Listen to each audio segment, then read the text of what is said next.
Wait lang. Ayan, dito tayo ngayon sa Antipolo City na kasi ngayong araw ay...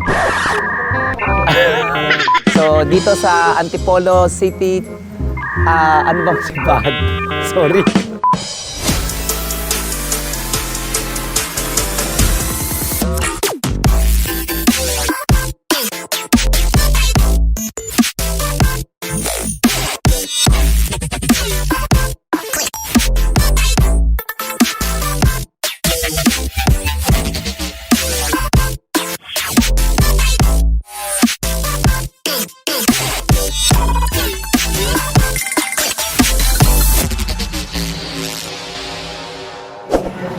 Hi, hello, good afternoon, and good day sa inyong lahat mga kamunyeka at welcome to my YouTube channel. Andito po tayo ngayon sa Lady of Peace dito sa may Antipolo Church na kung saan dito ko po napili para mabindisyonan or binyagan ang aking new car na si Kenwill, na kung saan ito yung car na pinag-usapan namin ni Boss Wilbert noon. At yung car na to ay pinangalan namin sa pangalan namin dalawa, kaya tinawag naming Kenwill. Kendall and Wilbert. So, mga kamunyeka, let's go! Samahan niyo ako para pabindisyon at binyagan natin si Kenwill. Tara, let's go!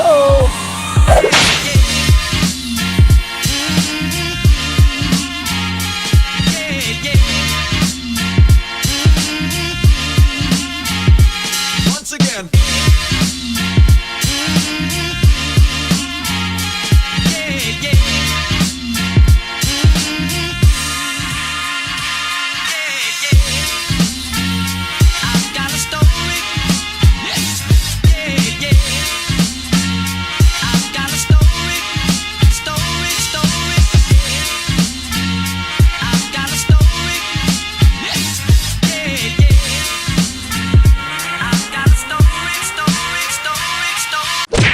Okay, dito na tayo mga kamunyeka sa Lady of Peace na kung saan hinahantay po natin ang oras para mabinyagan si Kenwill.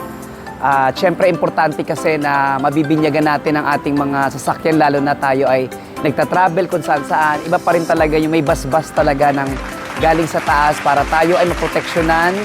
At siyempre, naniniwala ako sa proteksyon ng galing sa taas. So, napaka-importante talaga sa atin, lalong mga Pinoy, no, na kinakailangan talaga kapag tayo may mga bagong gamit katulad nito, siyempre kailangan talaga natin ito mapabindisyonan para kahit papaano, kahit saan lugar po tayo pumunta, tayo ay magabayan, maproteksyonan. Siyempre iba pa rin talaga yung may power of may power of prayer, tsaka may power ng bindisyon talaga from the, alam mo na, from Our Lady of Peace, and siyempre dito sa may simbahan ng Antipolo. So, kaya naman mga kamunyeka, maya-maya lang makikita natin paano bindisyonan si Kenwill. At ngayon, nagsimba kami ngayon. Siyempre, humingi ako ng papasalamat sa lahat ng mga blessing at pagpapala sa poong lumikha. Kaya naman mga kamunyeka, maya-maya lang abangan natin ang pagbibindisyon kay Kenwill.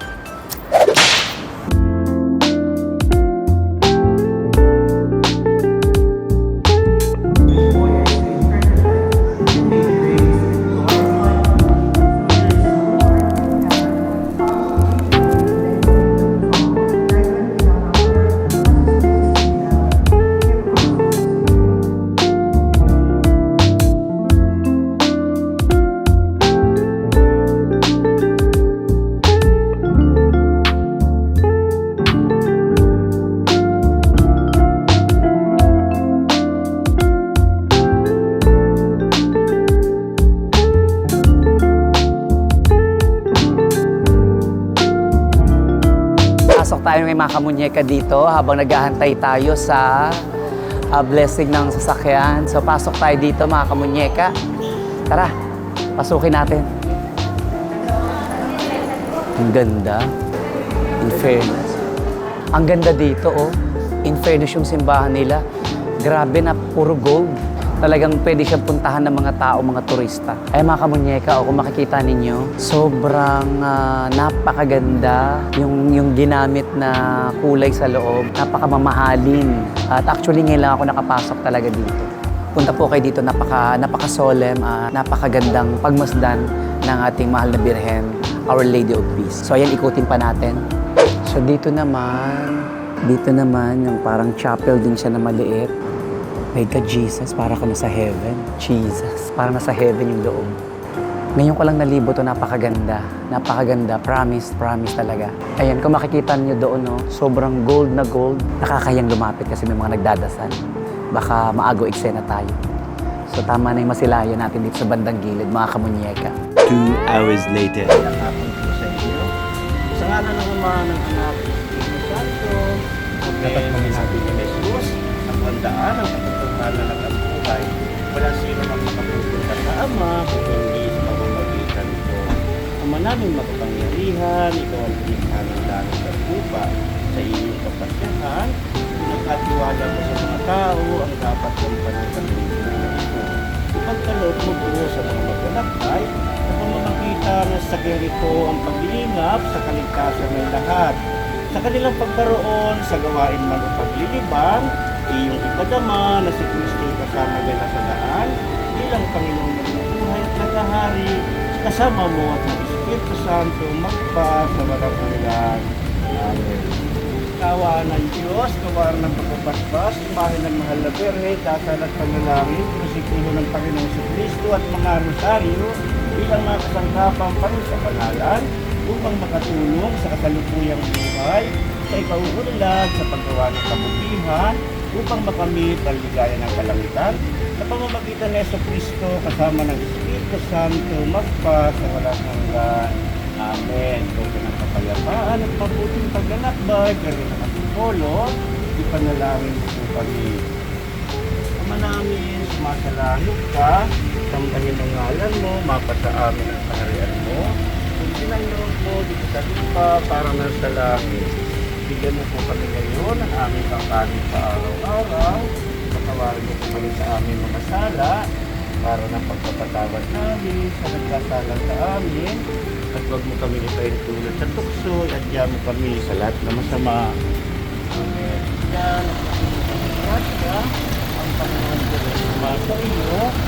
Isang pinagpala sa babae lahat. Pinagpala naman ang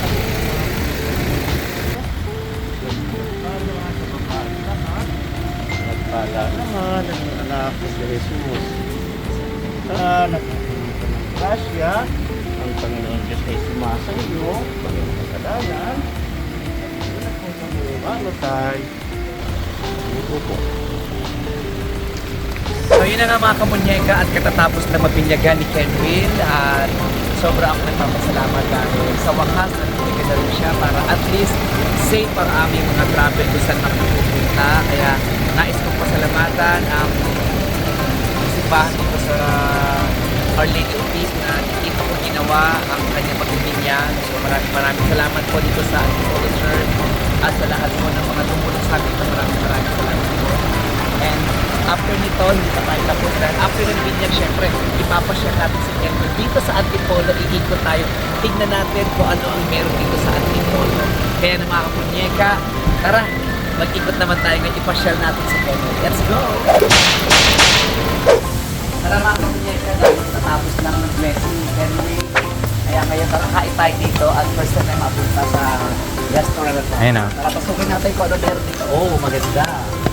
In fairness. Hi, good for free. Ayan. Okay, dahil gutom na tayo at dahil tatapos na ng blessing ng car. So, ito tayo ngayon, nakain na tayo para magkaroon ka ng energy at tutuan tayo mga kamunyeka, okay? Habang naghahantay tayo mga kamunyeka ng ating order, siguro mag-usapan muna natin kung paano ba nagsimula na magkaroon ako ng bagong car at paano pa napasok sa buhay ko si Kenwil. So, yun na nga, nagsimula ito last year mga kamunyeka nung nagkaroon kami ng Ipon Challenge ng aking BFF na si Boss Wilbert na Wow! oh my God, speechless ako. Taray, di ba? Yung ipon challenge na yan, nakita mo, bilis natin nag-ipon, oh. Kahit more than a year pa inipon yung pera na savings niya, o at least, di ba? Nakita niyo po. naiyak siya. It's a prank! Charot! Na yun nga, parang sabi ko lang nangarap ako na magkaroon ulit ng bagong car kasi nga dahil yung car ko na isa, ginagamit na kasi ni Mami. Mini shoutout pala kay sa YT ko si Catherine Moleño, Pabroa, ayan, Mini love you. Siya na kasi gumagamit yung isang sasakyan ko na si Rasky na which is nirigalo din sa akin, Boss Gilbert yun. So ngayon dahil mas malapit-lapit kami ngayon sa Antipolo, kaya naisip ko na doon ako magpa-bless kasama ng aking driver na si Don Mendoza. At syempre si Eros, ang aking videographer, eto follow nyo siya. Charan! And of course si Don Mendoza, eto. Charan! So follow nyo dalawang to, ito ang lagi kong kasama. Syempre, supportahan lang din kami. Huwag nyo kakalimutan i-follow ko ng YouTube channel at syempre yung kanilang Facebook account. Ayun na mga kamunyeka, ito na ang ating mga pagkain. Charan! Dahil nagutom kami, dahil sobrang init. At syempre, binyagan ang sasakyan. Kaya naman, magkainan muna tayo. So ito, in-order namin dito sa isang restaurant na malapit sa atin. Ang sarap po. Jesus! My God! Puro baboy. Puro karne. So ayan, good luck. May kain na tayo. So kain tayo mga kamunyeka. Let's go! Jesus!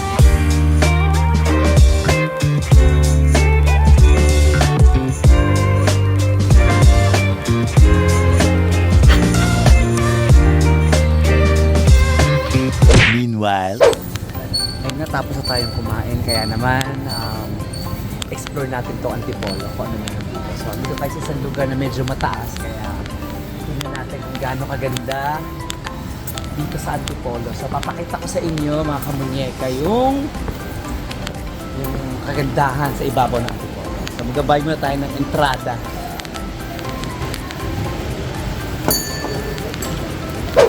Alam mo, naging collection ko din yung mga ganun. Nung dati, nung nag-Japan ako. Parang galing sa hukay pa yung mga yan. Actually, parang galing siya sa mga panahon to ng mga ano eh. Mga kalula-lulahan mo, no? Lula-lula natin. In fairness, ito oh. Diyos ko. Ay, kala ko pwede hawakan. Pag ginawa ka ngayon, magiging ano ka na. Encantadja. Ang ganda. In fairness, no? Ayun mga kamunyeka, dito tayo sa loob ng isang museo na kung saan makikita natin ang mga iba't ibang dynasty ng mga kagamitan noon. Ayan, yung mga panahon noon na hindi pa tayo pinapanganak. I can imagine anong panahon dati. Ito, ang ganda nito. Yan ata siguro sungka dati. So, ito na mga kamunyeka, nasa taas na tayo ng Akasyokot. Papunta na tayo kay Papa Jesus. Okay lang kayo, guys? Kaya pa! Ngayon sabay ako mga kabataan din. Ayan. Yes! Yes! Jesus, natapos din! Ayan guys, andito tayo sa tuktok ng Cloud9 na kung saan sobrang taas pala nito. At first time ko makapunta dito. Nakakatakot at nakakahinga. At yun na nga, kitang-kita nyo ang buong lugar ng Antipolo at ng Metro Manila. Ayan, kitang-kita nyo siya. Andito kami sa 360 ngayon. Ang ganda dito. Pwede mo isigaw dyan yung mga hinanakit mo sa buhay. Yan. Kung gusto nyo yung masasama ang loob dyan at gusto maglabas ng sama, sumigaw lang kayo dito ng Jesus! Eh, tignan nyo naman ang mga girls sa gaganda. Really. Ayan, hi na mga kalukat. Hello mga kamunyeka. Yun ang ano ko. So yun, ang daming estudyante dito rumampa. Alam ko, I think pasukan pa lang kaya maagang natapos kaya rumarampa ngayon sila. So yun na nga mga kamunyeka, natapos din ang ating pag-explore at pagpapablessing ko sa aking car na si Kenwill. At sobrang ganda at naikot natin dito ang iba't ibang part dito sa Antipolo. Sobrang nakakatuwa at nakakamangha ang mga napansin ko dito. Kaya naman mga kamunyeka, kung nagustuhan nyo ang content na to, please don't forget to follow, subscribe, and click the notification bell para kayo updated sa lahat ng aking mga content. Kaya naman mga kamunyeka, maraming salamat sa inyo and God bless you all! meanwhile, Ayan, ladies and gentlemen, papasok po tayo sa Encantadia. Makikita natin ang mga dating cast ng Okay Ka Perico. So yan, makita natin puro pagpasok natin, puro mga akla, makikita sa loob mga munyeka. So ayan, paiba ng paiba kasi puro halaman, puro bulaklak. Diyan kami dumaan kanina. Diyos ko, Jesus!